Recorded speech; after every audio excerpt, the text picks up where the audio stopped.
भारत में बैंकिंग की शुरुआत प्राचीन काल से मानी जाती है, जब व्यापारियों और साहूकार ने सोने और सिक्कों के रूप में लेन देन शुरू किया। ये साहूकार न केवल धन उधार देते थे, बल्कि धन की सुरक्षा और संग्रह की भी सेवाएं प्रदान करते थे। यह प्राचीन बैंकिंग संस्थान आज के बैंकों के पूर्वज माने जाते हैं। ब्रिटिश शासन के दौरान भारत में आधुनिक बैंकिंग की नींव रखी गई। 1770 में भारत का पहला बैंक बैंक ऑफ हिंदुस्तान की स्थापना हुई, लेकिन यह बैंक अधिक समय तक नहीं चल सका। इसके बाद 1806 में बैंक ऑफ कलकत्ता की स्थापना की गई, जो 1809 में बैंक ऑफ बंगाल बन गया। इसी तरह बैंक ऑफ बॉम्बे 1840 में और बैंक ऑफ मद्रास 1843 की स्थापना की गई। इन तीन बैंकों को प्रेसिडेंसी बैंक के नाम से जाना जाता था और ये भारत में ब्रिटिश शासन के वित्तीय स्थिरता के लिए अहम थे। 1921 में ब्रिटिश शासन ने bank of Bengal, bank of Bombay और बैंक ऑफ मद्रास का विलय कर इंपीरियल बैंक ऑफ इंडिया की स्थापना की। यह बैंक उस समय भारत का सबसे बड़ा और महत्वपूर्ण बैंक बनाया गया और इसके ऊपर भारतीय रिजर्व बैंक के आने तक केंद्रीय बैंकों की कुछ जिम्मेदारी भी थी। भारत में स्वतंत्रता संग्राम के समय बैंकिंग क्षेत्र में भी अपने विकास के नए रास्ते तलाश रहा था। हालांकि इस दौरान बैंकिंग का अधिकतर लाभ अंग्रेज शासन और उनके समर्थकों को ही मिलता था। स्वतंत्रता आंदोलन के नेताओं को यह एहसास था कि स्वतंत्र भारत के आर्थिक विकास के लिए एक मजबूत और स्वायत्त बैंकिंग प्रणाली की आवश्यकता है। इसी दौर में पंजाब नेशनल बैंक 1894 में और सेंट्रल बैंक ऑफ इंडिया 1911 जैसे स्वदेश बैंकों की गठन हुआ, जो राष्ट्रीयता के आधार पर जनता के बीच लोकप्रिय हुए। 1935 में भारतीय रिजर्व बैंक की स्थापना की गई, जिसको आरबीआई बोलते हैं। आरबीआई का गठन हिल्टन यंग कमीशन की सिफारिश पर किया गया और यह भारत का केंद्रीय बैंक बन गया। अब तक बैंकिंग व्यवस्था में सरकार की प्रत्यक्ष भागीदारी सीमित थी और मुख्य बैंकिंग सुविधाएं बड़े औद्योगिक घरानों के लिए थी। 1947 में भारत को स्वतंत्रता मिलने के बाद देश के सामने कई आर्थिक चुनौतियां थी। बैंकिंग क्षेत्र, जो अब तक मुख्य रूप से शहरी क्षेत्रों तक सीमित था, को ग्रामीण और अर्ध शहरी क्षेत्रों तक विस्तार की जरूरत थी। स्वतंत्रता के बाद इंपीरियल बैंक ऑफ इंडिया का वर्चस्व जारी रहा। 1955 में भारत सरकार ने इंपीरियल बैंक ऑफ इंडिया का राष्ट्रीयकरण किया और इसे स्टेट बैंक ऑफ इंडिया के रूप में पुनर्गठित किया। यह कदम भारत में बैंकिंग के विकास में एक महत्वपूर्ण मील का पत्थर साबित हुआ। इस राष्ट्रीयकरण का उद्देश्य बैंकिंग सुविधाओं को ग्रामीण क्षेत्रों तक पहुँचाना और समाज के सभी वर्गों को आर्थिक समृद्धि में भागीदार बनाना। Government of India, with the enactment of the SBI Act 1955, partially nationalized the three imperial banks and named them the State Bank of India.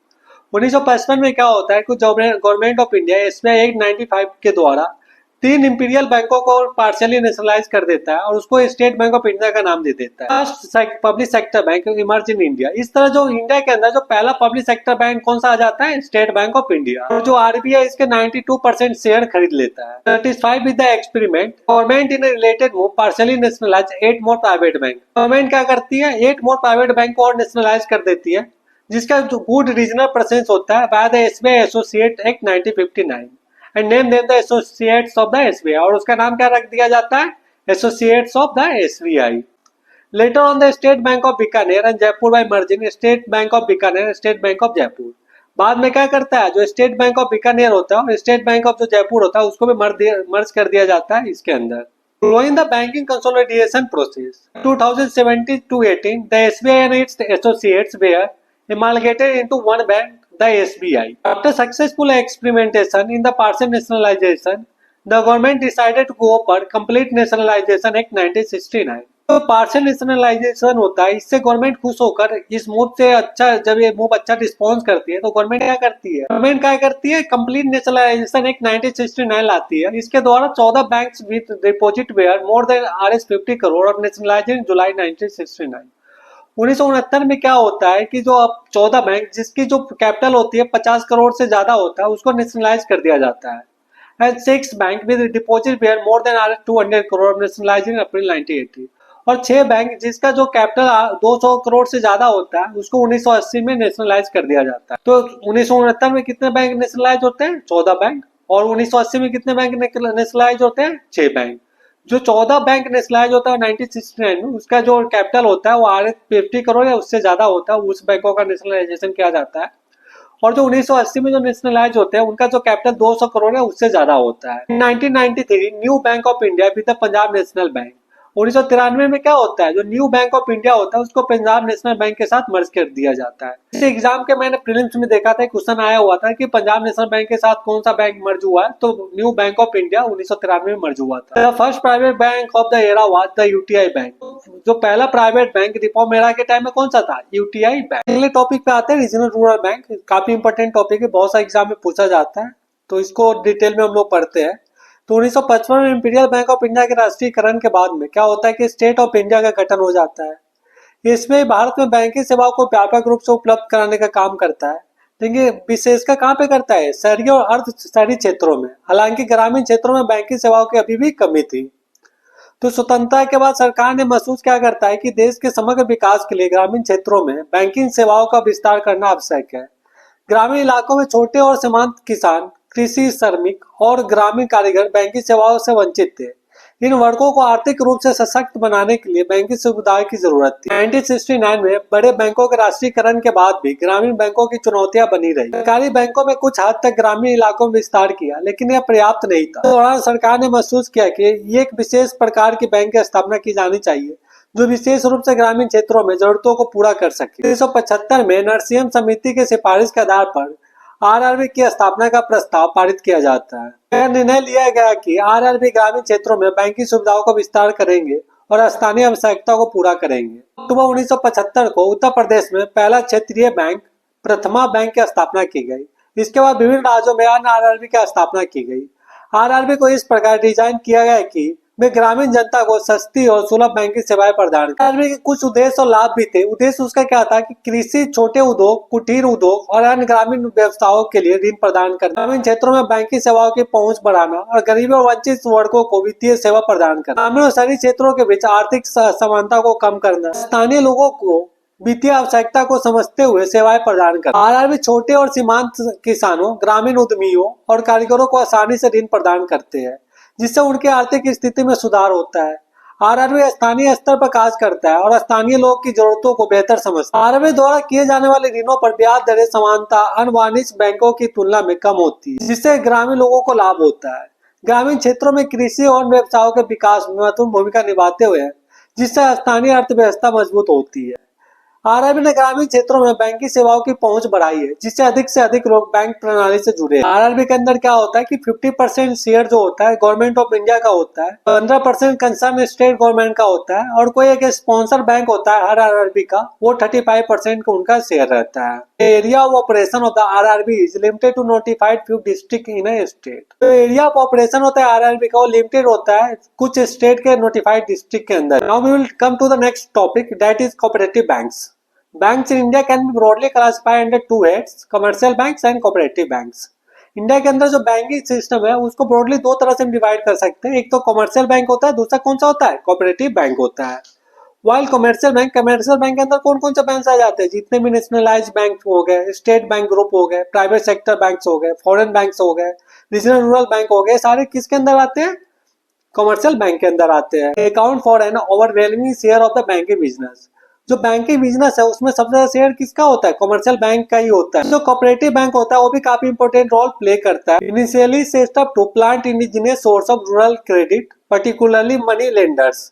Today they mostly serve the needs of agriculture and allied activities, rural based industry and to a lesser extent trade and industry in urban centres. Cooperative bank है 3 tier structure. जो cooperative bank है उसके 3 tier structure होते हैं। पहला है primary credit societies, जिसको हम पीसीएसएस बोलेंगे, जो एग्रीकल्चर और अर्बन एरिया दोनों जगह होता है। दूसरा है हमारा डिस्ट्रिक्ट सेंटर कोऑपरेटिव बैंक्स, जिसको हम डीसीसीबीएस भी बोलते हैं। एंड तीसरा जो हमारा है स्टेट कोऑपरेटिव बैंक्स, जिसको एससीबी भी बोलते हैं, जो सबसे ऊपर लेवल पे होता है, लेवल होता है। Now we will in detail about urban cooperative banks. Primary credit societies in urban area that meet certain specified criteria can apply to RBI for banking licence to operate as urban cooperative banks. They are registered and governed under the Cooperative Societies Act of the respective state and are covered by the banking regulation activity, thus are under dual regulatory control. कौन से act से वो register होता है, cooperative act of the respective state, जिस state में होता है उसका जो कोऑपरेटिव सोसाइटीज एक्ट होता है उसके द्वारा रजिस्टर होता है। तो उसको रेगुलेशन कौन से एक्ट के द्वारा होता है, बैंकिंग रेगुलेटरी एक्टिविटी के द्वारा। यानी कि क्या होगा, उसमें ऊपर डुअल कंट्रोल हो गया। एक तो रिस्पेक्टिव स्टेट गवर्नमेंट का हो गया जिसको कहाँ से पावर मिल रहा है, कोऑपरेटिव सोसाइटीज एक्ट के द्वारा मिल रहा है। और दूसरा जो आरबीआई होगा उसको कहाँ से पावर हो रहा है, बैंकिंग रेगुलेशन एक्टिविटी के द्वारा, जो बैंकिंग रेगुलेशन एक्ट है 1949 के द्वारा। Okay, managerial aspect of bank registration, management, administration, recruitment, amalgamation, liquidation etc are control by the state government. जो मैनेजरियल एस्पेक्ट होता है जैसे रजिस्ट्रेशन करना, मैनेजमेंट करना, उसका एडमिनिस्ट्रेशन, रिक्रूटमेंट, अमालगमेशन, ये सारे कौन से करता है, स्टेट गवर्नमेंट करता है। तो कंट्रोल कौन करता है, स्टेट गवर्नमेंट करता है।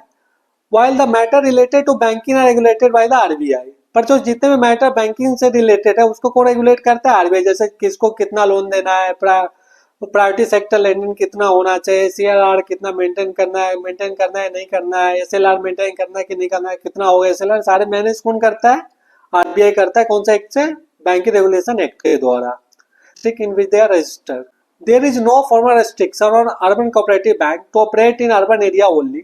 Urban cooperative banks can conduct business in the entire district in their register. जो अर्बन कोऑपरेटिव बैंक्स है उसके ऊपर कोई रेस्ट्रिक्शन नहीं होता कि वो केवल अर्बन एरिया में ऑपरेट कर सकते हैं। जिस डिस्ट्रिक्ट में वो रजिस्टर होते हैं वो डिस्ट्रिक्ट के अंदर जहां भी चाहे वो अपना ब्रांच खोल सकते हैं, वहां पे ऑपरेट कर सकते हैं।